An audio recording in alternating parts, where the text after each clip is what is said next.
When you're developing garments in pattern drafting, you have to create what is called a facing, which is either a separate piece of your pattern or it is built into the garment itself. And in today's video, we're going to create a facing for this dress. This dress is in the prototype stage. So at this point, after our muslin has been created, we now go on to draft the facing for the neckline and the armhole. So stay tuned, you don't want to miss this.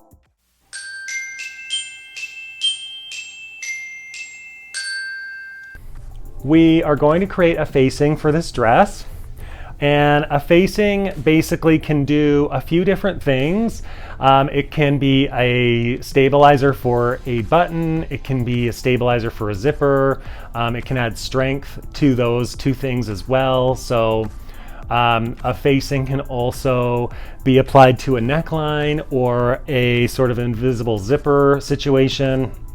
And the reason why it's called a facing and not a lining is because the facing is made out of the same fabric as the garment, because it gives you a nice finished edge. Now that isn't a rule. If you want contrast with your facing, obviously you'd create it out of a different fabric.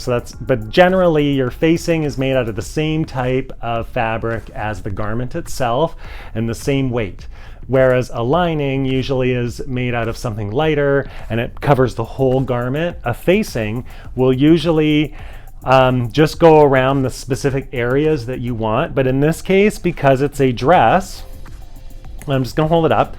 It's a sort of a princess seam, loose kind of dress. I'm going to create a facing in the whole front and top area just to give some weight to the shoulders. And we're gonna see that, so stay tuned. You don't want to miss the whole video. Make sure you like and subscribe to my content. And so I thought it'd be really fun, especially on this dress design, because it is really loose and it can fit most bodies. I just basically fit the dress at the shoulder area and the neck, and then everything else kind of bags out from there. So I think putting a pocket in this area will appeal to a lot of people. And okay, so first I want to touch on the reasons why or when you would do a facing or when you would design a facing. Like I said before, if your garment has buttons, if it has a zipper, if it has any type of closure, or if your finished garment is going to be sheer. And another thing is if your fabric, if you want like a nice clean edge along your garment. So it doesn't matter where. You could put a facing on the hem, you could put a facing on the cuff, or you could put a facing on the neckline or the armholes. Wherever there's an opening and you want a clean edge, a facing is really important there as well. One thing to note when you're creating facings is a facing always requires fusible interlining in order to stabilize it and create that nice stable edge of your garment. So make sure, we're going to touch on the interlining, but just keep that in mind.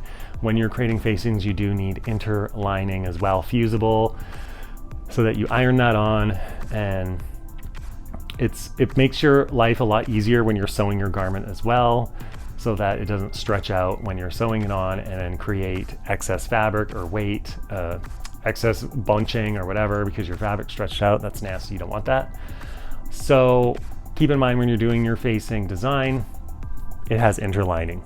Another thing is a facing doesn't necessarily need to be a separate piece of your pattern, especially when you're doing a zipper or a buttons. However, on the neckline and on the shoulders, it is going to be a separate portion.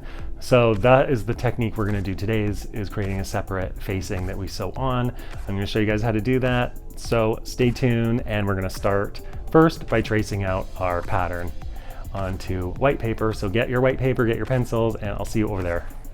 Okay, so we're over at our drafting table, and the first thing I've done is I've marked on my muslin where I want my pocket to land. I tried this on so that I knew exactly where I wanted it to go, because I don't exactly have a waist point, and I've just indicated the pocket. So I've indicated the pocket location in pencil right here. So that's about as wide as my hand, and And this is the front side seam. Now that we have it marked, we're going to measure this with our flexible tape. There's a notch here on my pattern where I've indicated to sew, and that's where I'm going to measure from. There's my pattern here. There's the notch. So we're going to look for that here and right there. So let's measure down.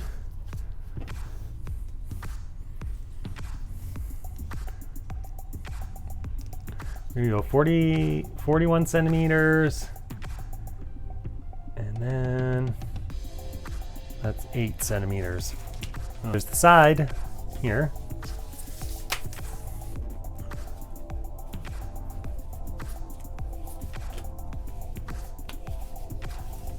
Walk along to measure.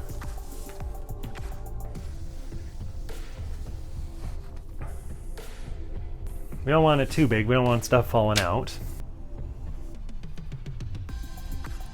13 centimeter pocket opening. Okay.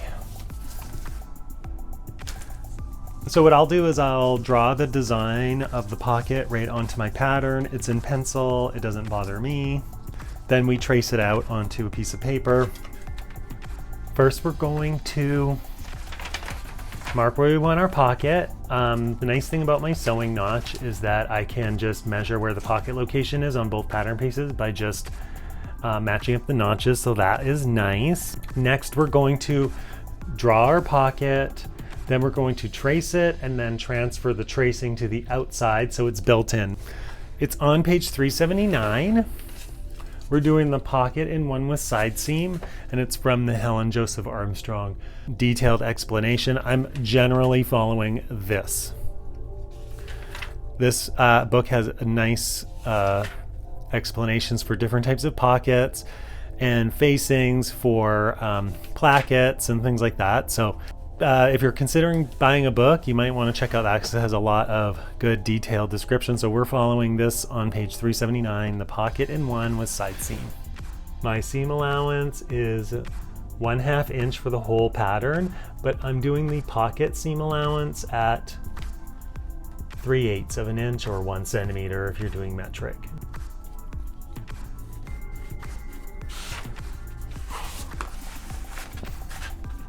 Now we have to think of how our dress is gonna sit. So when this dress is draping, it's gonna drape in like that on itself. So I'm okay with having my pocket slightly angled down. This is the seam allowance for the top of the pocket, and then we're gonna do a teardrop shape. So let's just freehand that because there are no rules for how my pocket should look. What we're gonna do after is we're tracing this off and we're just gonna like mirror it onto the outside. So when we cut our pattern out, our pocket will be part of the fabric pattern when we cut it out. And when we sew, it's gonna be super easy to get those pockets sewn into the side seam.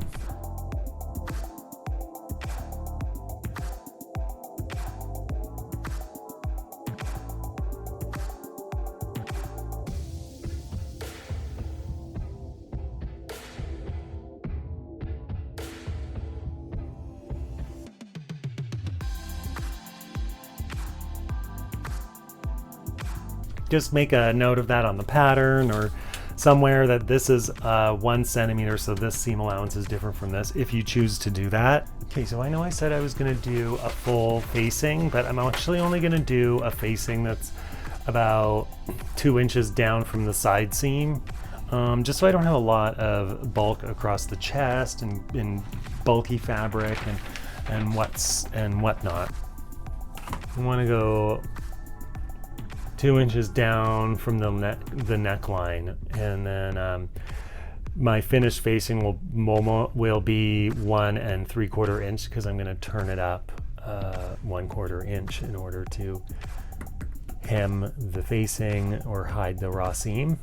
So all you do is just outline the facing where you're going to do it on your pattern, and then transfer it off, trace it off. So the only part I'm making sure that it's 2 inches from is the armhole itself. So I'm basically plotting how I want the facing to transition from this sleeve to the front. And so basically the straps are going to be double, and then I'm going to do the facing like this. So there's the armhole. This is going into the chest area, and then I indicated it here on the front of the pattern here. And you just may want to make sure that it's completely square across the center front and it's 2 inches down. Measure the ruler from the 2 inches down from the center front neckline, and then there's our dot, and then we're just gonna go freehand half a curve. So basically we want to make sure that that makes sense for when we sew it or cut it out. So you just want to make sure that the seam here on the side makes sense and that it's trued. So we're gonna have to bring this down a little bit, because this is our seam allowance here and here. So I'll indicate the seam allowance with a little fold, right? So when we join it together, there's the notch where we'd be sewing. When we join it together like this, it needs to be trued, so it needs to sew together really nicely. So when I do that, I can see that something's missing, right? So bring this down a little bit like that and continue it like this.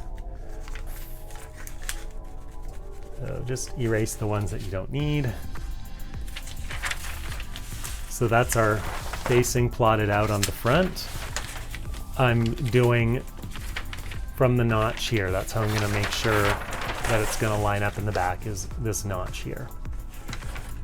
So let's just draw our facing, match it up. I'm going to do the side seam with a fold in the seam allowance. Okay, so that's looking good here.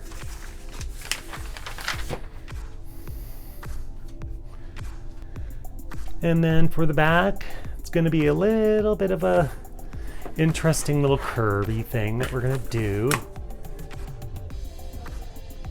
So go like that, 2 inches down from the neckline in the back. And then we're going to freehand ourselves a little whoopie-woo like this.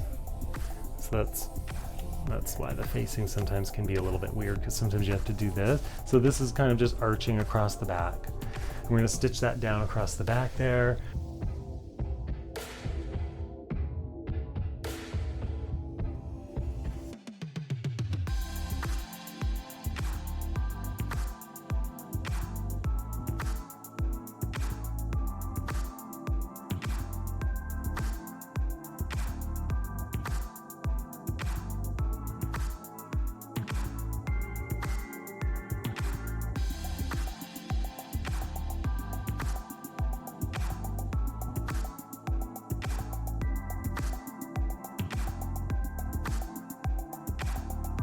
Okay, the front has done exactly the same as the back.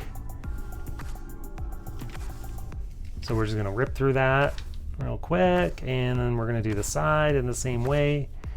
And we're gonna label that now. 1, 2, 3 facing pieces for our dress. So we have our facing pieces ready for fusing. I have my 2 different widths of fusible interlining, and I also have the body of my pattern. So what we're going to put our fusing on is this part here, this part, and the underarm. You do have an option to fuse the whole piece. However, this fabric is really drapey, and I've cut my body out on the bias, and so I don't want this to be super heavy in through here. So I've pre-cut just 1-inch strips, and that's what I'm going to put around the edges. This is the tank top strap up here. So what I'm gonna do with that is I'm gonna stabilize the seam just using a 1/2 inch width interline just to stabilize the seam, and I'm going to do that on, I'm going to put this as well on the body of my pattern on the neckline. Because my garment is cut on the bias, I don't want the neckline or the sleeves or sort of the underarms to stretch out. So I'm going to fuse those to stabilize them with a 1/2 inch fusible as well. So we're going to do that, and then we'll be ready to sew our garments together.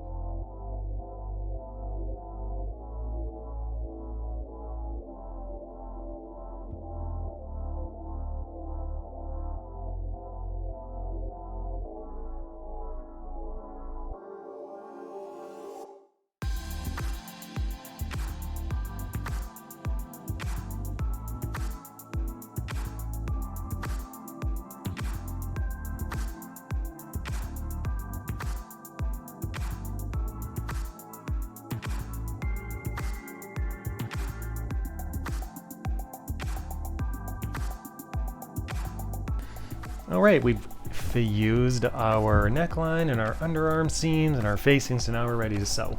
It's not necessary to pin the seams together. Usually I don't. However, this being a bias cut dress, I want to have some stabilization so it's at least pinned at the seam and it's not going to shift around too much. And we are doing a French seam on this garment, so we're pinning it wrong sides together. So we have one notch here. This is the tank top strap, and because of my design, it's starting to get sewn together at the notch right here. So first I just like to pin at the notches and then the hem. My garment has an inseam pocket right here. I'm going to do a French seam on the side and the pocket. So first I'm pinning at all the notches I've marked. My finished seam allowance is 1/8 of an inch, and then I do the 3/8 of an inch after I fold it over. So it's kind of 1 centimeter on one side. All right, I am going to start sewing my facing on. I've already done all the seams. Those are French seams. Check out the other video on that. Now we're doing our facing. Sew that on however you've learned how to sew on a facing. It all depends on the design of the facing that you've done, how you're gonna sew it on. Mine was a little bit of a challenge, so I ended up having to hand sew the seams closed on the bust. But that's me finishing my garment. A little bit of hand sewing never hurt anyone. And stay tuned for the conclusion. All right, everyone, I hope you stuck with me on that sewing nightmare. But I got it in, and this is my original muslin right here. Okay, I guess I should take off the hanger. So this is the original muslin. No. Okay, this is the original muslin that we did. Done. We're gonna save that though, but this is our new pattern sample, is this black one. So this is the one with the finished dress that I designed. I don't have a video on this. It's a little it's not really that complicated. It was a pretty easy dress, but unfortunately I don't have a video on it. But it's basically just a simple princess seam dress that I draped on the mannequin. It has a scoop neck, and it's meant to be a non-binary garment. So anybody can wear it.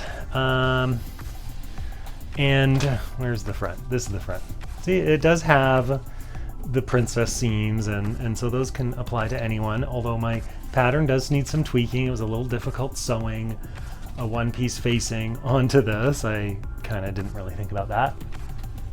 But you can see it's lined underneath here. That's the facing. Here's why I've attached it to the underside. And here. And this is my finished garment. The dress looks nice. And that is our installed facing